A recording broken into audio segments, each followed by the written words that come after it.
G'day and thanks for tuning into the official Mechanic.com.au podcast, Australia's #1 podcast for automotive service and repair. In each episode, we interview experts from all different areas of the automotive industry, and the best part is, you get to ask the questions. To find out who we're interviewing next and submit your question, head over to Mechanic.com.au. And if you aren't already a member, make sure you create a free account. On this week's episode of the Mechanic.com.au podcast, we're joined by James Pearson. James is the category manager at Narva. Welcome to the show, James. Thanks, Ryan. Thanks for having me. Not a problem. Do you want to start off by telling us a little bit about what you do over at Narva? Right, so I'm a category manager here at Narva, and I look after a lot of the electrical product. So this includes all the globes, warning lighting, terminals, cables, fuses, relays, all that sort of auto electrical gear is what sort of falls under my umbrella. And I look after obviously sourcing the product as well as continual improvement of product as it gets through its product life cycle. Sure. As you're probably familiar with, we throw open to the Mechanic.com.au community prior to the podcast for questions. A few of them cover many of those product categories, but there's quite a focus on globes here. If you're happy, we'll jump into the first question, James. Perfect, Ryan. Okay, the first one we've got here comes from Mark Power and Cavan Keeley. The question is, how do you achieve higher light output out of performance globes like the Plus 130s without increasing the current draw, and how do you go about testing the light output? Right, so this is a common question that we get. The first point to note is that it's all about focusing the light. So when you're creating a globe, you need to have it perform in a certain level of parameters. That means it's not allowed to be too bright. So what we do is, instead of creating more light, we actually focus the light using a precise filament placement. Therefore, the light is on the road where you need it, rather than out in the bush somewhere. So it's important to note that if you're going to pass a certification, you can't actually go 130% brighter, because that won't pass. So what we do is we focus the light. Now we generally look at a point about 50 to 75 meters up the road on the left, which is obviously where where you're looking to see if there's people coming onto the road, or what's up ahead. So that's where we actually measure the Plus 130, and that's a point where you can have as much light as you want. The great thing about this is, whilst we're producing more light in the areas where we need to see, we're actually reducing the amount of light which is being into oncoming drivers' eyes, etc. So that's really important. And then we measure this against a standard globe. So Plus 130s at sort of that key spot up the road on the left is 130% brighter than a standard globe. Okay, so and how we test it. So we've got a full light lab facility here at Knoxfield. The first thing we do is we put the globe in what's called a photometer, which measures just purely the light output of the globe, and that way we find out whether it passes, meets within the ADR specifications for that globe type. And then after that, we shine the light through a headlamp onto the wall, and we have a sophisticated computer which sort of extrapolates the performance, and it'll tell us the lights at all the different points. And I believe you guys shared a link of a tour around our lab. So yeah, we've got some pretty state-of-the-art equipment here, which always makes it easy to benchmark our globes against competitors, but also make sure that the what we're saying our globes do, so Plus 130, we can prove that, and that's the key. Absolutely. That was quite an interesting video, so we'll link that up again in this podcast for anybody that's interested in taking a look.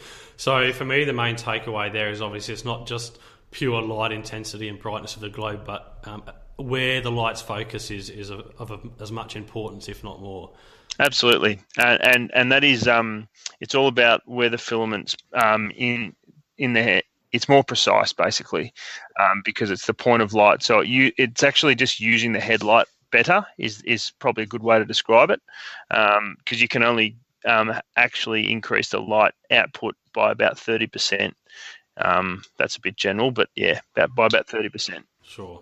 All right, and just moving on to the Blue Vision globes, the next question we've got here is from Matt Van Berkel. Matt says he's found that the Blue Vision globes don't seem to last quite as long as a standard globe. Is this normal? Yeah, so this is totally normal. So obviously, a Blue Vision globe is what we class as a performance globe. So much like what we do with the plus 130, we're actually doing something to the globe to make it to perform differently to a standard globe. So to create a blue globe, we actually have to work the filament much harder to get that color of light, and this obviously places extra strain on that filament. Okay, so what we have to do there is actually increase the protection of that filament, because if we just use the filament from a blue globe with a standard what we call gas composition inside the globe capsule, they wouldn't last long at all. So what we actually do is we introduce extra pressure of what we call inert gases.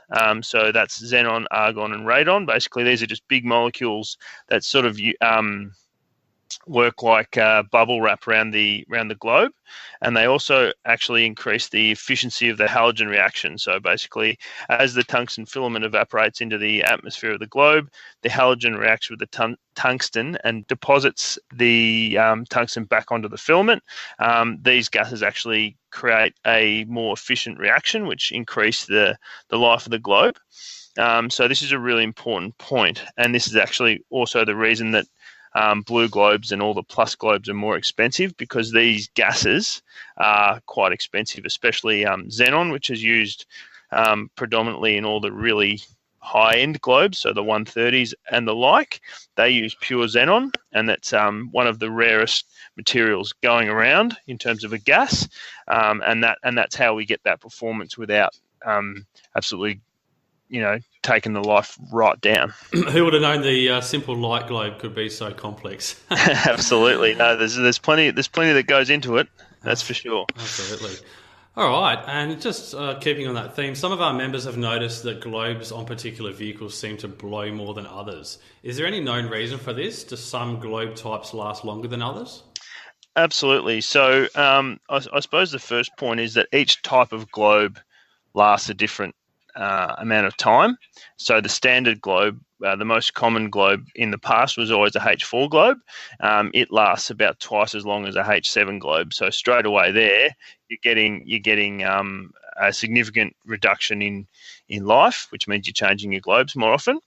But really, there's a few main factors which cause globes to fail. The biggest factor is voltage. So if the voltage is increased by as little as 1 volt, the life of the globe significantly reduced. Okay, so basically that means that the globe's being put under more stress, which makes the tungsten more likely to evaporate into the globe and therefore fail. One of the reasons we're seeing this as one of the clear factors is because modern cars are generally running much higher voltages than they used to. As you know, the cars today have a lot more equipment, sat navs, extra radios, all that type of stuff. All that gear is running extra voltage, which means that the battery needs to be running at a higher voltage. Therefore, the globes are running at that high voltage. One of the classic examples of this is Ford Territory. So Ford Territories are notoriously harsh on globes, which is an interesting one, obviously being a very popular car. The next one is heat.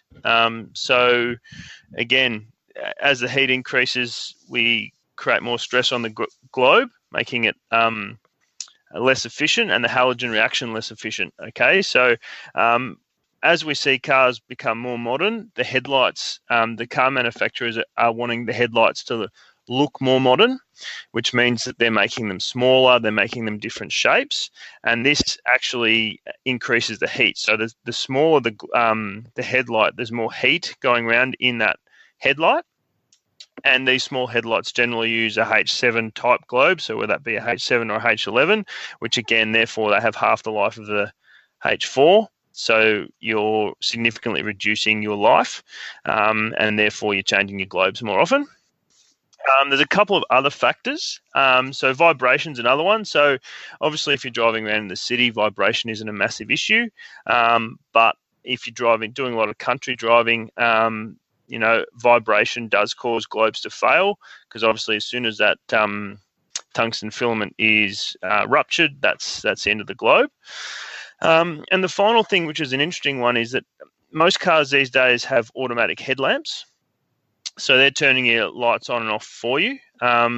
This again causes unnecessary stress on the globe. So if you're driving through a tunnel and your car turns the lights on for 10 seconds and then turns it back off again, you're actually putting a lot of stress on the globe. So that can also contribute to decreasing the life of your globe. Okay, so I mean, the good thing we have here is, we talked about what we do to a performance globe to make it perform and not reduce its life. We can actually do the same things to a standard globe, and they become long life globes. And these globes have been known to last 3 to 4 times. Well, generally they do last at least 3 to 4 times that of a standard. We see that really prevalent, especially in a H7, that people are not happy with their life, having probably driven around with H4's their whole life before they had H7 globes. So, that's an option that's becoming more and more popular, I think, especially within people driving in a city, because, there's plenty of street lights. You don't actually need 130% more light, but you need, life. So, and I suppose that's what one of the great things about the Narva range is. We've sort of got something for everyone. So we've got the long life globes. We've also got what's called a plus 60 longer life. So basically, this is where you get 60% more light, but it's about the same life. So you don't actually have the reduction in life. And then obviously we go plus 100, plus 120, plus 130. And then we've got the blue globes as well. So we sort of cover the whole spectrum for anyone who wants to upgrade their globes. All bases covered. That's it. Well, there's quite a number of things that do affect the life of the globes, which I was quite surprised to hear. And I think you might have actually answered this in your last question, but Anthony Lamb seems to think that globes blow more often in hybrid or electric vehicles. And he asks, is it because it's a true DC system and not having alternator ripple? I think, like I said before, again, an electric vehicle is running at a high voltage. So without knowing for certain, I would hazard a guess that perhaps at least the first factor voltage would be in this one. I wouldn't be surprised if there's extra heat too, because they'll have a smaller headlight. So you're having those two factors, extra heat, extra voltage, which is causing the globes to be under more stress. Absolutely, that makes sense. And I've got a couple of others here from Anthony. His next question is, are there any plans for a custom configurable module for lights and horns to eliminate a lot of the separate relays and wiring that is required? Yeah, so this is something we are working on sort of in the background. Obviously, it's quite complicated because we want to try and create systems that work for not just one application, but work across different applications. So we're exploring a number of different aids that will definitely reduce the effort that it takes to install accessories. So we're hoping that sort of stuff progresses because, as we know, people have less and less time. Absolutely. And the last one I've got here from Anthony is, why doesn't Narva offer a 12-volt, 10-watt bulb for motorcycle indicators? Yeah, so this is an interesting one for me, because obviously that he hasn't given all the detail, because I need to know what cap and what have you. So generally we would only not range a globe if there was only a small requirement for that globe, as in how many globes are on the road of that type. It might be something that's a hole in our range, but I think generally we try and cover as wide a range as we can. Obviously, there's a fair few globes, but if there's sort of 100 globes a year going out in that spec, it's hard to justify keeping the globes in our range. We definitely do try and, if we hear lots of people asking for a globe, we'll definitely range it, that's for sure. And just while we're on the topic of new product lines and what have you, the next question is from Rod Marr. Rod asks, do Narva have any plans of releasing a roll of twisted pair? And I believe he's referring to your communication type cable. Yeah, so we do currently have CAN data cabling for trailers with EBS and ABS controlled by CAN. However, there's no active plans to release a twisted pair version of this. But again, depending on demands, we're always keen to make sure we keep up with the market and keep everyone happy. So that's something we'll definitely discuss at our next product meeting. And just going to jump back to the headlights theme here, and this wants to do with ADR compliance. Chris Langley asks, is there any news in regards to the release of ADR compliant LED headlight globes? Right, so this is one of the most common questions we get. Obviously, everyone loves the benefits of LED, that being that you basically never have to replace them. It's sort of 50,000 hours plus, which is potentially more than the life of most cars. It's a tricky one, though, however, because it's not up to the manufacturers to create a globe. It's actually up to the lawmakers to create a standard for that globe. So basically, all exterior lighting products in Australia need to pass what's called an ADR, Australian Design Rule, to be allowed to be fitted on those cars. It's a standard. Each globe type has its own parameters, like I mentioned before. So whether that be light output, wattage, etc. Life is another one. The issues we have is there's actually no standard for LED replacement globes.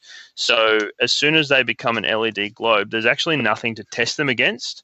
And we have that there are globes, LED globes out there that would pass ADR were they headlights. So they're doing all the right things. They're producing the right beam pattern. They're producing the right amount of light. They're not drawing too much current. They've got the life, but we actually can't test them against any standard. So until that standard exists, anyone who tells you they've got an ADR compliant LED headlamp globe is not telling you the truth, or perhaps is misinformed. You will sometimes hear people saying that the globe is E-marked. Now, people think so. The ADR rule generally runs parallel with the E regulations. However, when a LED globe is E-marked, it basically just means that it passes EMC. Now, EMC testing is a test that tests electrical interference. So basically, when you're driving along, is it going to interfere with any of your other electrical product? So yes, they won't do that, but no, they're not ADR approved, unfortunately. It's as simple as that. Until a combination of the lawmakers, I suppose, if Europe decided they were going to create an ADR for LED replacement globes, then it would become an E-mark. Then it would become ADR approved, or Australia could create their own ADR. But I think people have more important things to be doing than that. So whilst that stands, unfortunately, there will be no ADR approved LED replacement globes, and off-road use only, which is a frustrating one, obviously, because we've got the technology to do it, but we can only do what we can do. So, it's often the case, isn't it, as well, that there's companies like Narva and others that are pushing the envelope with this technology, but until it's legislated, unfortunately, it's not going to be compliant. Yeah, exactly, and I suppose that this is not just headlight globes. We see people using LED replacement taillight globes, number plate globes, all the same. It's the same. They all fall under the same boat of the fact that there's no regulation, so it doesn't. So I suppose you could sort of describe it saying, well, they're not illegal, but they're not legal either. Because they're not against. There's nothing that they can be tested against. So grey area in the middle. Yeah. And just while we're on the topic of LEDs, has Narva got any new products in the works? Absolutely. So we're always looking for what's new and what to release and what we want to bring to market. Obviously, LED being a real pillar for our business. We've released a new C-Easy work lamp, which is an under bonnet lamp. Basically, what this does is when you pop your hood, you just can you sort of stretch this under bonnet lamp out and clamp it around your hood, turn it on, and it'll light up your engine bay, which means you're sort of working hands-free rather than having to hold on to an inspection lamp. So that's a pretty cool one. I believe there was one given away at the Auto Care show. Yeah, one of the lucky Mechanic.com.au members won one of those, and we've also just released the product demonstration video. So there's more information about that particular item on the Mechanic.com.au website. Yeah, that was actually a really interesting one for us because we didn't quite know what the market was for it, but it's gone absolutely bananas. So a testament to the fact that if you get a product done right and you have the brand power behind it, which is what Narva has, you can do anything with a product, which is we've been really pleased with the sales of that product. Yeah, absolutely. I've heard nothing but good things about that yet, and I did get a chance to take a look at it at the recent Auto Care show as well, and it is a good piece of equipment. Yeah, so if we carry on the new products, so this winter we've launched our Plus 150 Globe. So we talked about the Plus 130, we've gone up another 20%. Always looking for improvement. So the Plus 150 Globe available in H4 and H7. The good thing is generally as you increase the performance, you decrease the life, as we've sort of already talked about. This Globe doesn't actually reduce in life from the Plus 130. So it is the most volume of light you can get on the road. It's the biggest Plus Globe in the world. It's the only Plus 150 Globe in Australia. We're pretty proud to say that we're the first in Australia to have a Plus 150. So that's a little feather in our cap. And obviously, as the days now, I'm looking outside. It's already dark, so my headlights will be on the way home.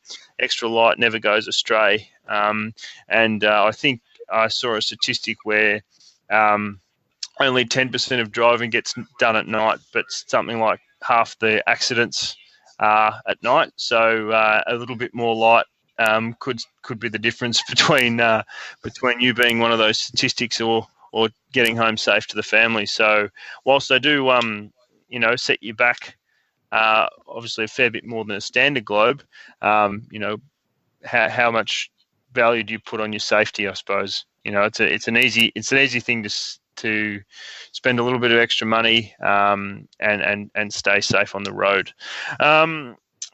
So the last two products I just wanted to mention was our Ultima 215. So this product's been out for about 12 months now, but it is just continuing to kick goals in terms of performance, the way it looks. We've been selling the almost double than we ever thought we would. So we've been hearing stories of people driving behind trucks and ringing up the truck company and asking them what driving lights they had on their truck because they wanted to buy some themselves. So I suppose, that's probably the best advertising you could ever have. So we're really proud of that product. That's the LED driving light, am I right? Yeah. So Ultima 215 LED driving lights. So they would be available virtually anywhere you can buy Narva. And the final one is our Explorer bar. I think that's probably been out for about 6 months. The great thing about it's a 14-inch single row LED light bar. The great thing about this product is that you don't actually need a bull bar to mount it. So what we sell separately is a little bracket which basically goes behind your number plate. So the light bar actually just fits above your number plate. It almost gives it that sort of factory look, which means, if you do drive a car which doesn't have a bull bar and you want some extra light, absolutely great option. And, virtually any vehicle would, any car or four-wheel drive would suit one of these driving light bars. So we think that's another good innovation that we can bring more light to more people. Good stuff, James. There's certainly I've learned a few things in there. I think some of the statistics, particularly around the different types of globes, as well as the trade-off that sometimes occurs in different ranges, has been quite interesting for me to learn about. I think that's a really important thing for people to realise when they are buying globes. If you're buying a Plus Globe, don't expect it to last as long as your standard Globe. You're buying something that's going to perform better. So, there's always going to be a trade-off, sort of a bit like a scale. One end there's the life, the other end there's the light. If the life goes up, the light goes down, and if vice versa. So really important for people to realise, and therefore you can choose the right globe for you. If you do a lot of night driving, maybe the Plus 150 isn't the one for you. Maybe it's the long life or the the plus 60 longer life. That's the trade-off we have to make. Yeah, absolutely. It's good that you've got all bases covered there. So there's obviously you can find out about the range of Narva globes on the Narva website, which will link up at the bottom of this podcast. So I think that just about winds us up, James. Thank you very much for joining me today and taking the time out of your day. Absolutely. Pleasure, and thanks for having me on. No problem. See you next time. Cheers, Ryan. Thanks for listening. We hope you enjoyed this episode of the Mechanic.com.au podcast. If you know anyone who might also get some value out of this episode, make sure you hit that share button. Keep your eyes peeled for the announcement of the next Mechanic.com.au podcast to find out who we're interviewing and how you can get your questions answered. See you next time.